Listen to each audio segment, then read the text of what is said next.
두 번째, 그러면 성향은 이러한데 어떤 역량을 가지고 있을까? 역량 측면에서 보면은 사실 창업가들이 지니고 있는 역량에 대해서도 조사한 게 굉장히 많은데요. 뭐 13가지로 정의해 놓은 것도 있고 되게 많습니다. 거기에는 뭐 참신성, 뭐 문제 해결력, 뭐 의사소통 능력, 뭐 여러 가지 이런 소셜 스킬 이런 것들이 다 들어 있는데요.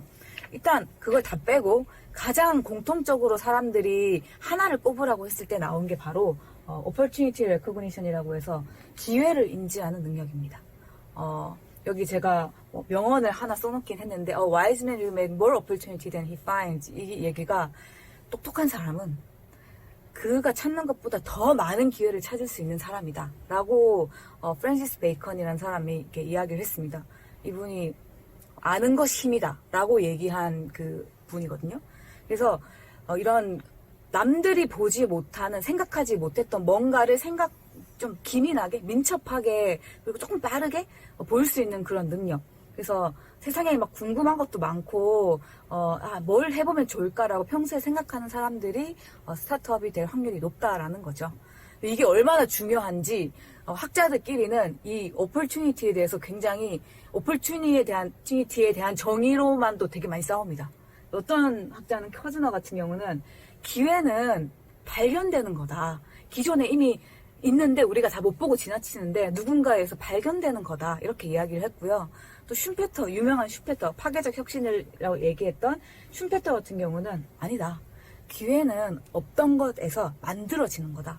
무에서 유를 만들어내는 것이 기회다. 라고 정의를 했습니다.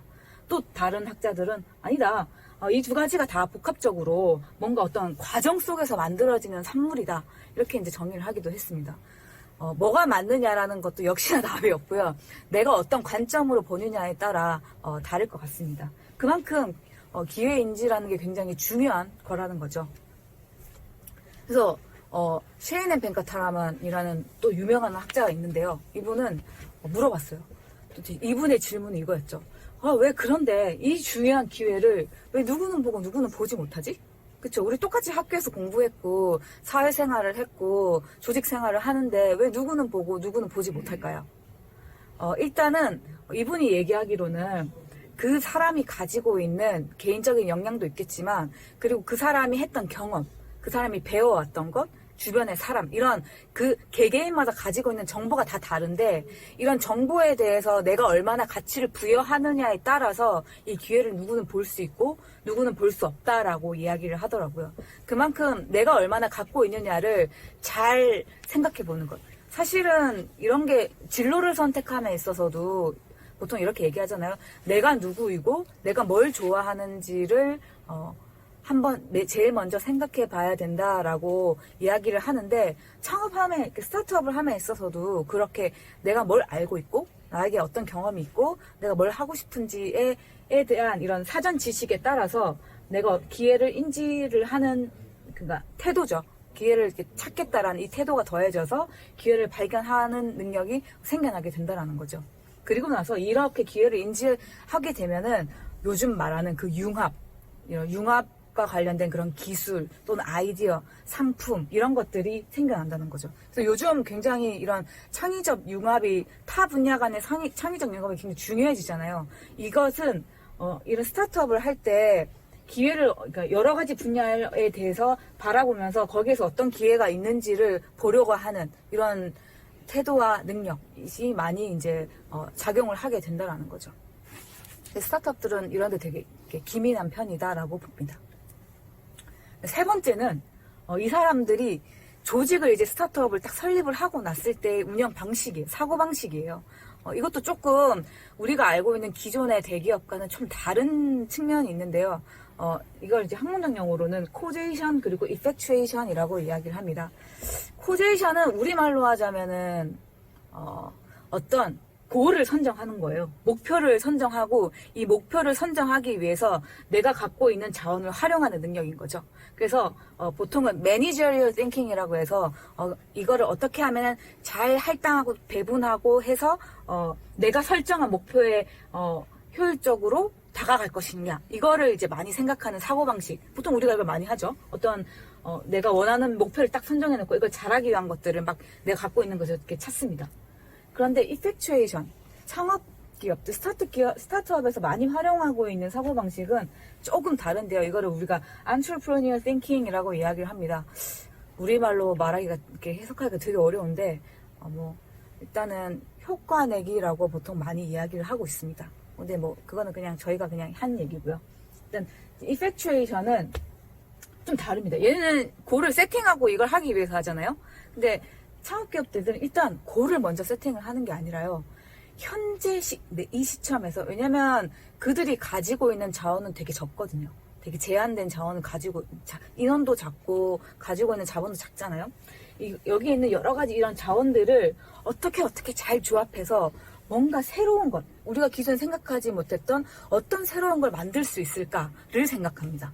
조금 더 자유롭고요. 조금 더 창의적이고, 조금 더 상상력이 풍부하죠.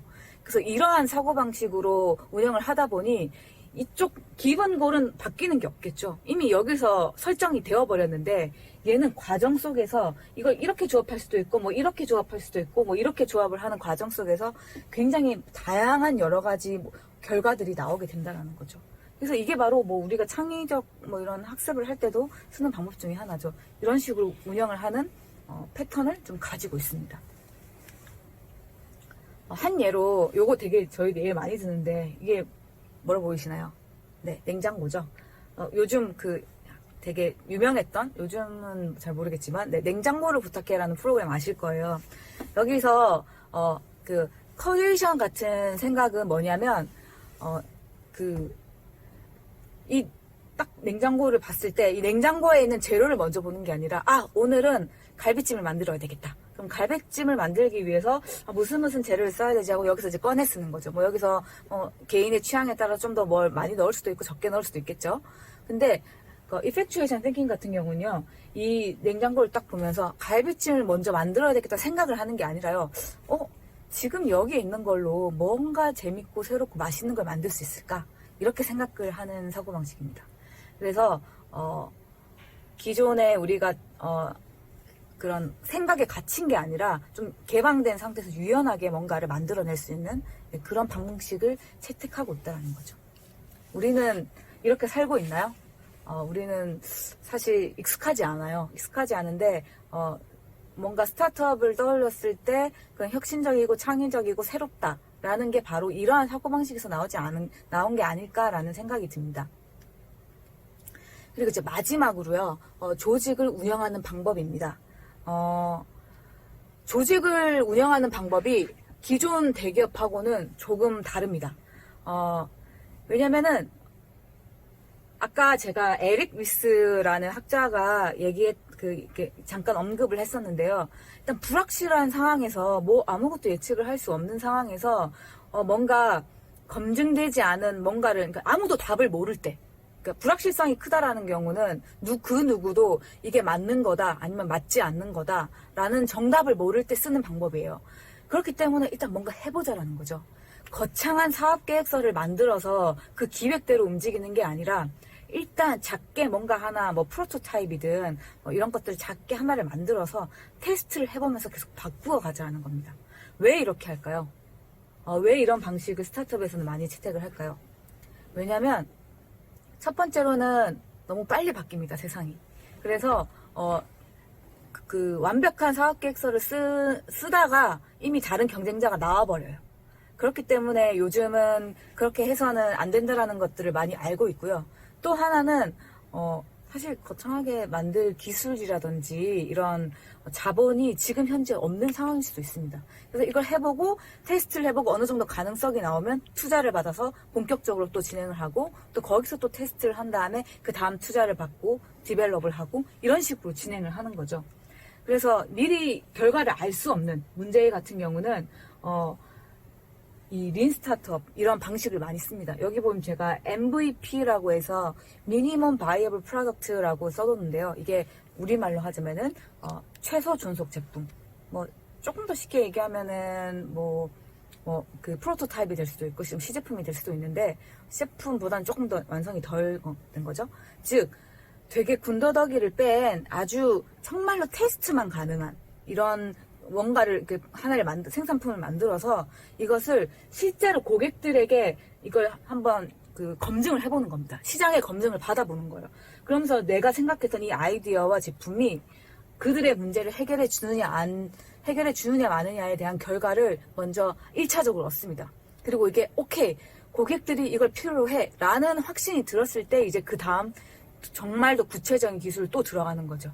그래서 여기에 철학은요, 계획이 아닙니다. 계획보다는 일단은 실험이죠. 실험을 하면서 점점 더 발전시켜 나가는 거죠. 그래서 여기 보시면 build, measure, 런이라고 되어 있거든요. 일단 아이디어가 나오면 이거를 먼저 일단 아이디어를 실제로 만들어 봅니다.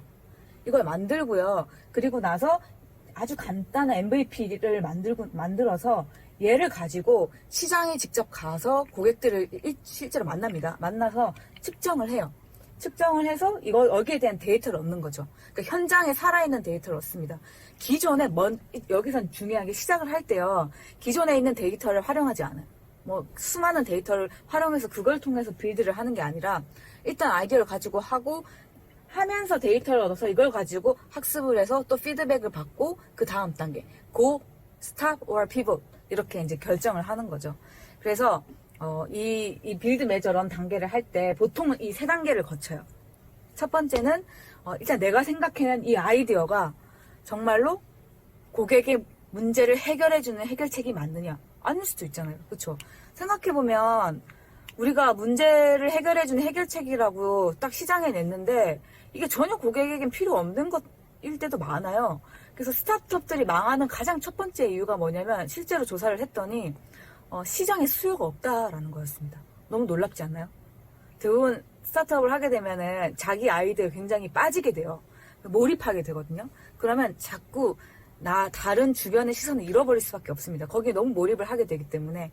그래서 이러한 테스트를 통해서 실제 시장의 이야기를 자꾸 들으면서 환기를 시키는 거죠.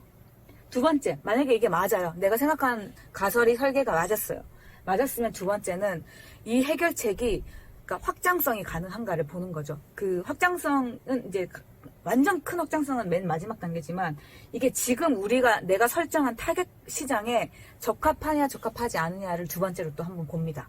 그리고 나서 맨 마지막에는 이게 정말 이 두 단계를 거치고 나서 오케이라고 됐을 때는 그러면 이 조그만 게 아니라 이걸 더 크게 확장할 수 있느냐라고 생각을 하고 여기에 대한 아이디어 또 측정을 검증을 하게 되는 거죠. 확장이 가능해야지 대규모 투자를 받을 수 있기 때문에 유니콘이 될 수도 있고 그렇기 때문에 이 부분도 상당히 중요하거든요. 그래서 요 세 단계를 가지고 조직을 운영하는 린 스타트업은 책에서 이렇게 많이 들어보셨을 텐데 이게 실제로 지금 현장에서 굉장히 많이 쓰이고 있는 방법론이에요. 기존의 기업에서는 워낙 부서들이 많고 이해관계가 많고 프로세스가 복잡하기 때문에 이런 게 사실 쉽진 않죠. 근데 스타트업들은 그 의사결정 단계가 짧고 굉장히 유동적이고 빠르기 때문에 이런 운영 방법이 충분히 가능하다라는 거죠. 그래서 이런 네 가지. 첫 번째는 성향, 스타트업 스럼이라고 했을 때 우리가 보는 성향은 어땠고 그들이 가지고 있는 역량은 무엇이었고 그리고 그들은 보통 어떤 사고방식을 갖고 조직을 운영하고 있고 그리고 조직을 운영할 때 방법은 어떤 방법론을 쓰고 있고 이 네 가지의 특징을 저희가 오늘 한번 살펴봤습니다. 네, 이렇게 쭉 그 특징에 대해서 말씀을 드렸는데요. 제가 오늘 이렇게 그 강의를 하면서 이 명언이 좀 맞을 것 같더라고요. 어쨌든 이런 그때 조직원들이 얘기했던 것처럼 뭔가를 새로운 기술과 아이디어를 가지고 시작해보는 이런 기업을 우리는 스타트업이라고 생각할 수 있을 것 같고요. 칼라일이 말한 것처럼 여러분들이 만약에 이런 스타트업을 꿈꾸고 있다면 이게 완벽해질 때까지 어느 정도의 준비는 당연히 필요하겠지만 그것을 할까 말까? 이런 생각보다는 하면 무엇부터 해야 될까를 생각하는 게 더 빠르게 갈 수 있는 길이 아닌가라고 생각이 듭니다. 네, 오늘 강의는 여기까지 하도록 하겠습니다. 네, 감사합니다.